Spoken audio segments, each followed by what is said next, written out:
Hi and welcome. I'm Chief Troche and you're listening to Chat with the Chief, a podcast.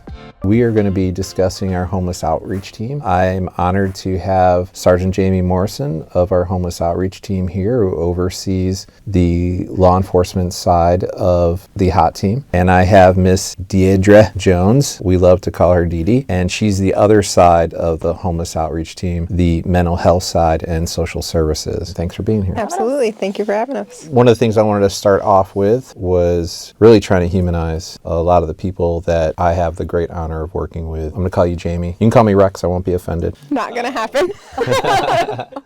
And I think it's important that people listening understand that we're humans. We're no different than anybody else. So I'm going to throw a few questions at you right now, okay? Absolutely. All right, Jamie, what are some of the things you like to do with your family, your friends? I know you're recently engaged, is that correct? Yes, I did recently get engaged. As a family, we all race swamp buggies. So down in Naples, there's swamp buggy racing. There's multiple different classes, but my family in particular, we race the Jeep class. And so we go down there 3 or 4 times a year and race around in the mud in the swamp and see what we can do. We usually break stuff and dump money into this. It's a hobby. It's definitely, we don't get anything out of it financially, but other than spending money, it's fun. I had no idea that you did that. No? No idea at all. I've seen pictures. Wow, okay. That's rough. And Dede, how about you with your family? What do you like to do? My kids are kind of my world.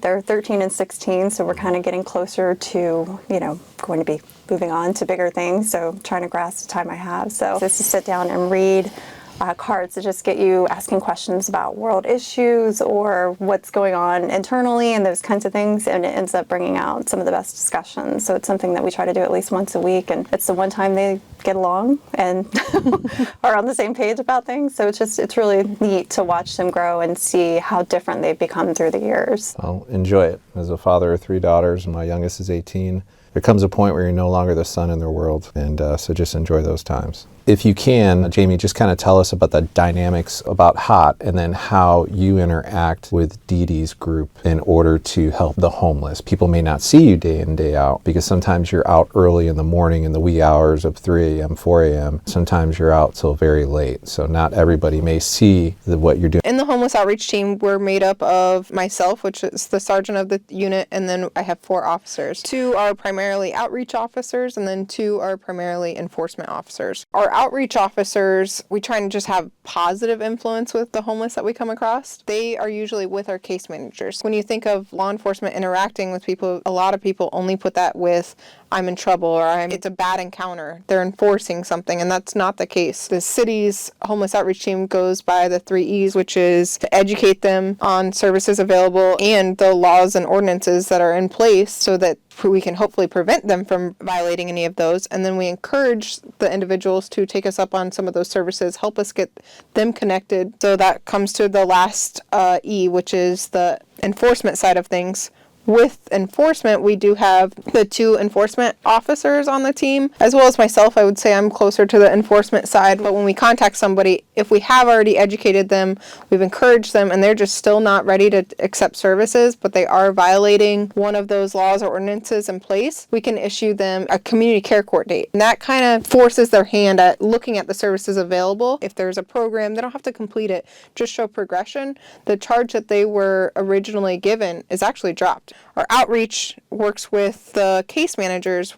A lot of these people have underlying issues that have them in this situation in the first place. Some it's addiction, some it's mental health, some it's I fell in hard times, whether it be a natural disaster or the prices of everything right now is just through the roof and they're stuck on a set income, whether it's Social Security, disability, that doesn't always supplement the cost of things right now. It's really high. And so they figure out what these individuals need and how they can help. And then if, let's say, there is an interaction with an individual, they still have the outreach officers with them if they do have to step in and be like, whoa, for their safety, because they're not armed. They're just social workers that are trying to really help in any way they can. And Dede, what's the interaction on your end as far as you see it with law enforcement arm and then obviously all the services that you have knowledge about? Realistically, in our city, we have the right to govern our public space, and that applies to any person that is in the city of Sarasota. So when we come across somebody who's in violation of that, and we're able to determine that this person is experiencing homelessness, and they can decipher that with a community care court date to be able to offer those services on the back end, I think it's just a really great way to really utilize our tools that we have in our community. And those collaborative pieces work with all these different agencies as well. So we have relationships with Suncoast Partnership to End Homelessness. We work with Centerstone for people who have maybe the persistent and chronic mental health issues, that we can help them get into comprehensive treatment court with Centerstone so they can receive the treatment they need. Because obviously, you know, you can't just tell that person like, hey, you're in violation of this city code, and they're just going to get up and walk away, because there's comprehension issues and just things that they're not able to really manage. So we're able to utilize those services for them. So we basically, those are just a couple examples that we use, but we just work together to be the information for these individuals, whether it be through enforcement or outreach purposes. And really all of our knowledge comes together to really help almost every type of situation that could possibly occur. We're very creative in ways that we manage these situations, and it just, I mean, without one or the other, it just wouldn't be as successful as it has been. It also helps us reaching out, figuring out who these individuals are, because a lot of times it's a call for service when we do get, like, come in contact with somebody and we're like, what's your story? And then, so it might have started as like, yes, I might have had to enforce this trespass. But at the same time, I was able to get them connected to the outreach side and the case managers to get them connected to services. They might not have known. They're new to the area, and they didn't know any of this was even available to them. So yes, I might have had to act, or even sometimes it is like a petty theft out of shoplifting where they're still a victim. I still have to enforce what was the law violation. But that doesn't mean we can't get them connected to the case managers and actually get them the help that they need, and that maybe that was the reason for the theft.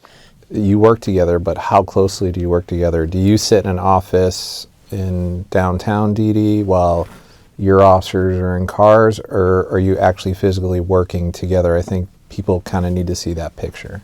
All of the above. Okay. There's just some times where I'm just downtown. Sometimes I'm just walking around downtown just to see with my own eyes what's going on. Sometimes I just have meetings that kind of pulls me away from the group.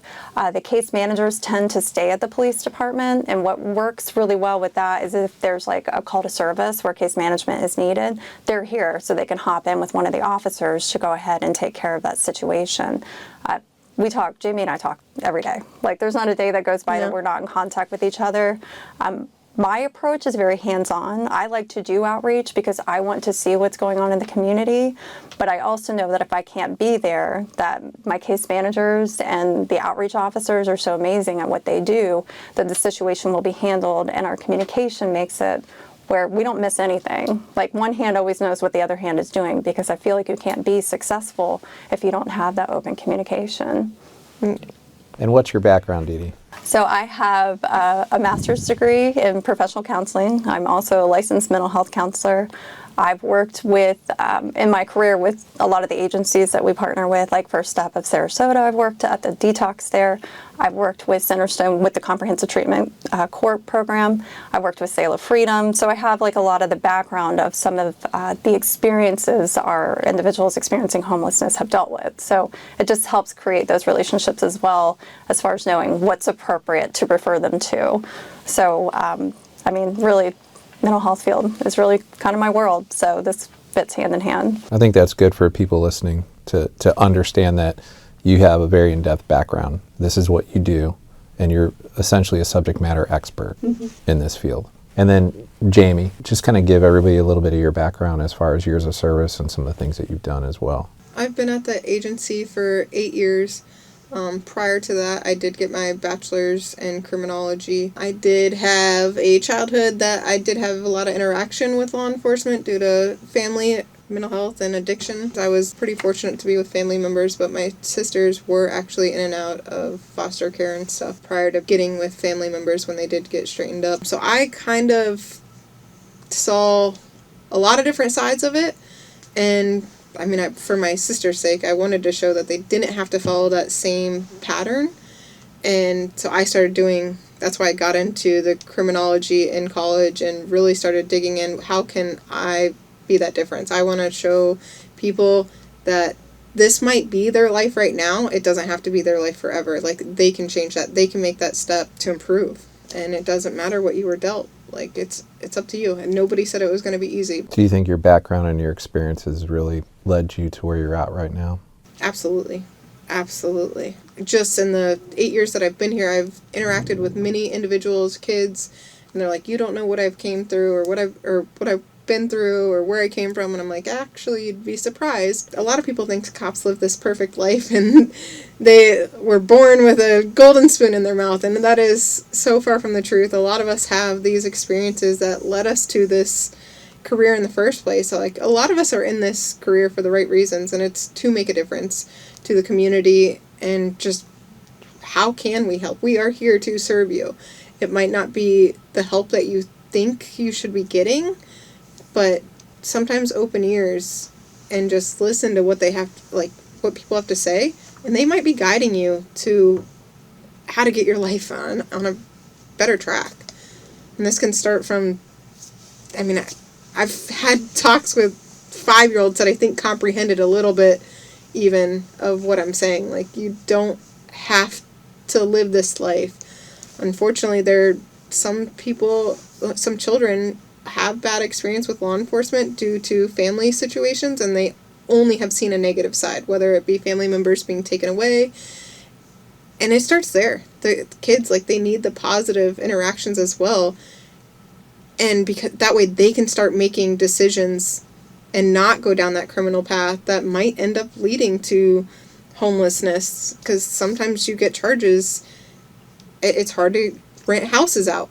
Like, depending on your record, landlords look at that. So, it really just starts from a young age. Yeah, and I agree with you 100%. I think some of the best officers are the ones that have had trials and tribulations in their life, that have had it hard, that have had to put that chip on their shoulder to get through it, and then take that negative and turn it into a positive. And I can see it day in and day out. Some of the best officers out here that have the most empathy for people are the ones, when you really start digging, you're like, wow, man, you've really had a tough life and you've really come a long way. So I agree 100%. How long does someone have to be homeless in this city in order to receive services? Because I think that people in the community just think, well, someone's homeless, they can get services. Is that the case, or is that not the case? There's different types of programs out there depending on the circumstance. So if they've been homeless for 2 weeks, then we do something along the lines of just getting them connected with some sort of diversion, because they're not chronically homeless. They're not dealing with a lot of the other heavy layers that a lot of our chronically homeless have. So we're able to kind of divert them. As far as our beds that we actually have at the Salvation Army, our goal is to help those who are chronically homeless. They tend to be a little more difficult to work with. They might have been burned by the system once or twice before, so they don't really trust anyone. So it just is something that is a little more delicate to work with. So that would be roughly in the city specifically, because there's a county hot team as well. So in the city for a year or longer, chronically homeless that's our client target. Otherwise, there's other resources in the area. No matter who it is, like if somebody finds someone, they've been homeless for a week, we will get them plugged in. So we always take referrals from anywhere to be able to assist that person. But our goal is to really work with those chronically homeless. And some of it's really on the homeless person, right? I mean, if they want to follow through and do what they need to do. That's is that correct? A lot of it for the, like Dede said, like the homeless outreach team, our beds, like it's chronically homeless for, if you really need to be homeless in the city for over a year. But that doesn't mean that there's not other services available. It's just not necessarily in the city of Sarasota's Salvation Army necessarily, or our hot team. You might not qualify for that, but there's other programs. But then they might require you to fill out certain job applications or see a psychiatrist about, let's get your mental health. Like, your addiction is secondary. We need to get your mental health squared away first, but they don't want to take those steps on their own, and so then they don't qualify for the program that is actually appropriate for them, I would say. It's almost like a lot of them they want a quick fix, you to fix it all right now, and that's not how it works. We need to see that they want it and they're willing to work for it just as much as we want to help them. And I'm sure you talk to your counterparts at other agencies with respect to homeless outreach teams. where do you think we are compared to other cities regarding our homeless population? City and county outreach teams, we meet every single week and we discuss who's we have currently in the beds at the Salvation Army. If we find somebody that's more appropriate for the other team, we have a text chain that we have. Constant communication. Again, I know I've said that word many times today, but I can't emphasize how important communication is. And I feel that some cities may not, or counties do the same thing, where maybe there's like, oh, that's a city problem or that's a county problem. That's not what we do here. It's a Sarasota problem, and we come together as a community to help anyone that's in need. Like you said, communication, collaboration is really the key, and I can say more so in the last few years than in the past, that has really improved over the years, not just within the homeless outreach team, but interagency, along with the sheriff's office and Northport and Venice. I just feel communication has been amazing, and we've seen things improve leaps and bounds. You had a magic wand, you can use a magic wand. What word we apply it in order to affect change here? Affordable housing. The housing market has just gone so extreme that you have to think if a person gets disability and they legitimately can't work because of their mental health, and they haven't been able to work most of their life because of their mental health, they're making $941 a month. What can they afford? They can't even do room share. Room shares are about $800 a month right now. So they legitimately cannot afford to live in Sarasota. And we can't just be like, well, then move to a new county, because that's just not the right thing to do. They're still a human. So we just don't have options that we used to have in Sarasota. Jamie, if you had a magic wand and you could change anything, other than obviously, like I said, curing homelessness, which would be great, what would you use it for? So we have a lot of generous individuals in our community, and they really would do anything they can think of to help individuals.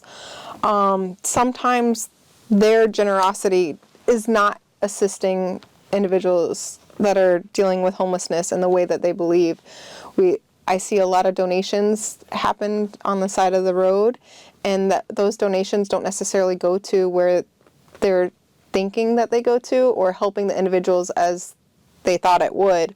When that's happening, these individuals are not having to go into a program where they would get the same stuff that people are donating, and so they are able to stay out of a program that they would get the services and products and maybe counseling if that's what they need in those programs.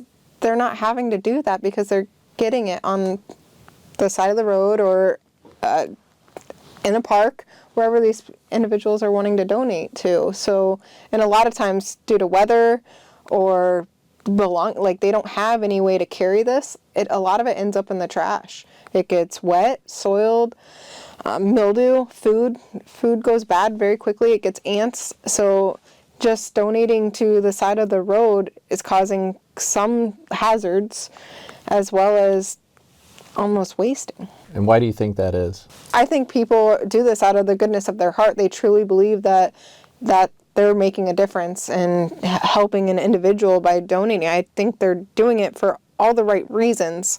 They just don't see the other side of it, where the ants are all over the food, and then we have to call in Public Works to actually dispose of the stuff.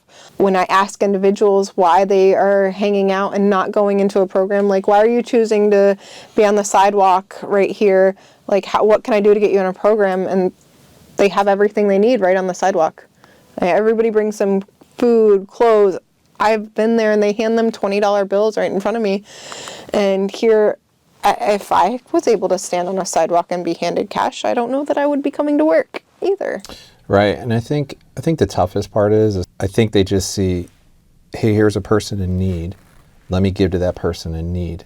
And we understand that, and I certainly understand that. I understand that there's a lot of consternation that goes in that decision, because the reality of it is, by doing that act, you're not helping that person in need. You're keeping them from making a decision and going to a program in order to get help. So in the short term, they're helping them, but in the long term, they're not helping them. You could donate them a blanket on the side of the street that's going to end up wet or soiled, or you can donate that blanket to an agency, so when they get housed, they have this beautiful blanket on their beautiful bed in their home.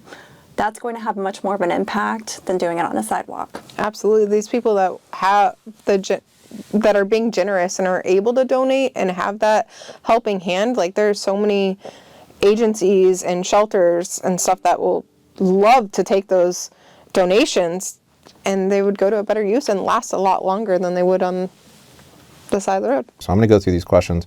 They're great questions. We're not going to be able to answer all of them because there are so many, and some of them have already been answered in the podcast. So here's one for you, Dede. How can the community or partners in the community better support you? Donate to those agencies that actually provide the services for the individuals so they can get the long-lasting housing. It's always important. I mean, financially, they'll never say no to your money if that's something that you want to do, but just know that it's being used to do great things and actually make a huge impact in changing our community. And then I'm going to give this one to you, Jamie. How long has the homeless outreach team been around? Since 2014, so we're on our 9th year. Here are some questions, I guess, for me. Why did I want to start a podcast? I thought it was important for us to get our message out. I don't think that people living in the city or even in the county understand the complexity and all of the things and the moving parts within a police department, and they don't even understand. They just don't, I wouldn't say understand, they just don't have the knowledge of the great talent that we have here and what we're doing on a daily basis. So I felt it was important to get the message out. Now, in years past, we may have gone to a facility or a recreational center and we bring all these people to explain all the great things we've done over the course of a year. And when we get there, maybe 5, 10, 15 people show up.